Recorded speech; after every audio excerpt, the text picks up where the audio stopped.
সকাল সবাই বন্ধুদেরকে জানাই তোমরা কেমন আছো। আশা করছি খুব ভালো আছো, আমিও খুব ভালো আছি। আর বেশ দেখতে পাচ্ছ টেস্টি টেস্টি খাবারের ছবি।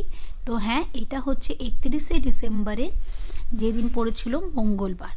তো মঙ্গলবারে আমাদের পুরো নিরামিষ থাকে।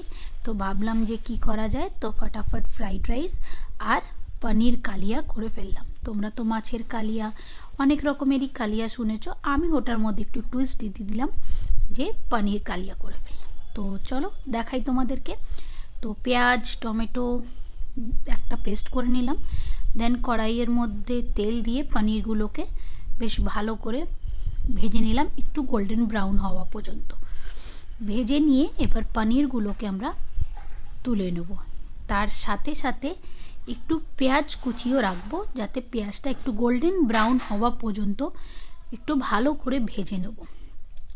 নিয়ে দেন ওটার মধ্যে আমি টমেটোগুলোকে দিয়ে দেবো। এবার ভালো করে তোমাদেরকে এটা কষাতে হবে।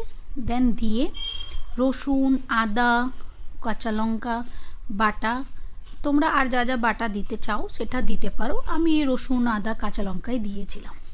তারপরে বেশ ভালো করে ওটাকে কিন্তু কষাতে হবে, একটু জল দিয়ে দিয়ে, যেরকম আর কি কালিয়া হয় সেরকমই তোমরা নিজেদের মতন টেস্টটা দিতে পারো। দেন আমি সব পনিরগুলোকে দিয়ে দিলাম, দিয়ে বেশ ভালো করে এটাকে কষাবো যেন পনিরের মধ্যে সব মশলাগুলো ঢুকে যায় আর বেশ একটা দুর্দান্ত টেস্ট আসে। তো দেখতেই পাচ্ছ আমার পনির কালিয়া কিন্তু রেডি। তোমরা চাইলেও বাড়িতে এরমভাবে পনির কালিয়া করে খাওয়াতে পারো, আশা করি খুব ভালো লাগবে। আর গার্নিশিংয়ের জন্য আমি একটু ধনে পাতাও দিয়ে দিয়েছিলাম। চলো এবার ফ্রাইড রাইসটা করে ফেলি।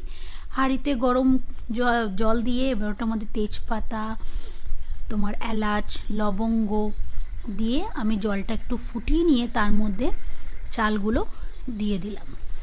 পরিমাণ মতনই জল দিয়েছিলাম, যতটা চাল নিয়েছিলাম সেই অনুযায়ী তোমার চালও দিয়েছি। তা এরপরে একটা কড়াইতে একটু রিফাইন আর একটু বাটার দিয়ে ভালো করে সব সবজিগুলোকে টস করে নিলাম। একটু লবণ দিয়েছিলাম, লবণ দিয়ে ভালো করে টস করে নিয়েছি।